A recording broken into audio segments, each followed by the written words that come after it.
You're watching Pagan Nightly News. Welcome to Pagan Nightly News. I'm Ed Hubbard. And I'm Anastasia Tompkins. Now on to the news.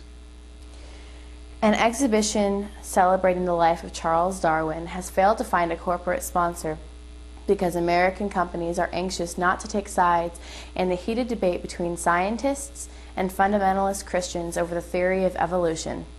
The entire $3 million cost of Darwin, which opened at the American Museum of Natural History in New York yesterday, is instead being borne by wealthy individuals and private charitable donations. The failure of American companies to back what until recently would have been considered a mainstream educational exhibition reflects the growing influence of fundamentalist Christians, who are among President George W. Bush's most vocal supporters. Hi, just to let you know, TV is truly becoming everywhere. TiVo today announced that in January, it's adding a new feature which will allow people to download to their iPods TV shows. We don't know what type of impact it will have on other other broadcasters to sell shows afterward, but TiVo is going to allow you to be able to download shows incomplete to not only your iPod, but your PSPs. For those who don't know, it's portable PlayStations.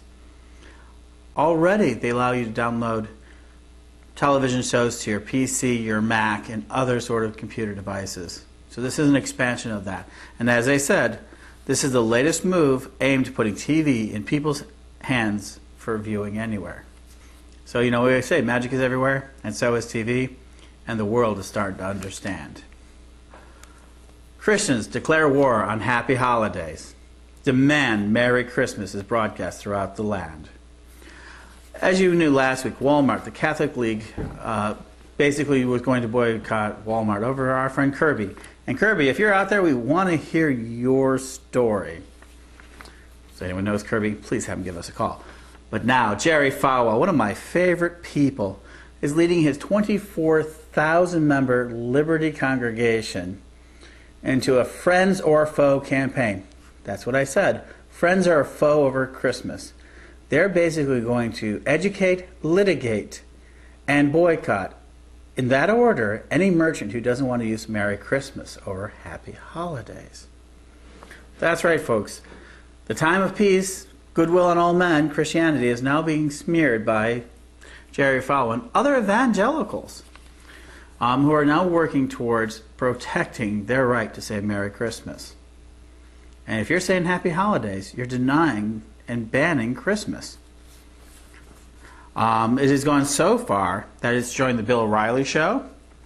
He has kind of talked about it, and well, that's just common stream. But we also believe that it has also gone to the Upper Room Church of God in Christ. They paid $7,600 to the Raleigh newspaper to boycott any store that doesn't say Merry Christmas. Not Happy Holidays, Merry Christmas. And, of course, there is the Alliance Defense Fund, which has 700 lawyers ready to defend its part of Christmas Project. That's right, 700 lawyers combined with Jerry Falwell's 800 lawyers. These are the forces being pushed upon you to deal with Christmas. If that were all of it, I think that would be okay. But then the 8,000 Christian Educators Association has demanded that they help allow teachers to be able to teach it and other people to say Merry Christmas in our school systems. And they're ready to begin their campaign to protect every individual group who wants to say Merry Christmas. And according to the Anti-Defamation League's San Francisco office, Tammy Holzman, this amped up effort shows how these groups want to push into the classrooms more, to use the classrooms over evangelizing. She went, Barry Lynn of the Americans United for the Separation of Church and State says there is no war against Christmas. There is no jihad against Christians. There's nothing going around Christmas except these groups' incessant fundraising. And the ho-ho-ho evolved into the friend to foe shows how the nation's culture is pushed into the season of giving. Each side wants its beliefs accurately represented around the nation's winter hearth in its public schools and its public spaces. And if not, they will sue. We are talking now more than 200,000 Christians who have now declared that they will either educate you And if you don't wish to be educated on why Christmas is Christmas versus Happy Holidays, they will litigate, meaning they will sue you or sue others to make sure that their rights are protected. And if that fails, they will boycott you. Sounds simple? Do you know how much that means? In the Christmas season, Americans spent $439 billion on Thanksgiving, Christmas, Yule, Kwanzaa, Hanukkah, and innumerable cultural holidays. And of course, New Year's Eve. Saying Happy Holidays, as Walmart has pointed out, and other stores, is being inclusive of an overall system, recognizing that America is there. Dan Fogelman of Walmart says, it is a way for us to represent and be protective of our 130 million customers and 1.3 million employees by allowing Happy Holidays and not to insult them.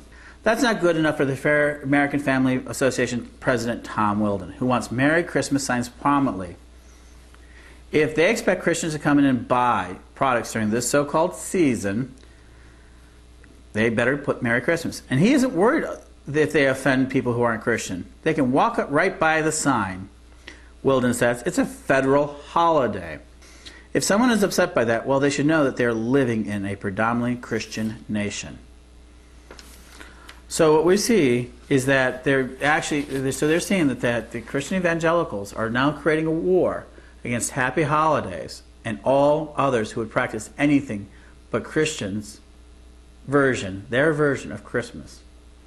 So when you hear Merry Christmas out there, hopefully you're saying it for real, because if not, and you're saying Happy Holidays, you just might be sued. That's a chilling thought. Thank you for watching tonight's news. And remember,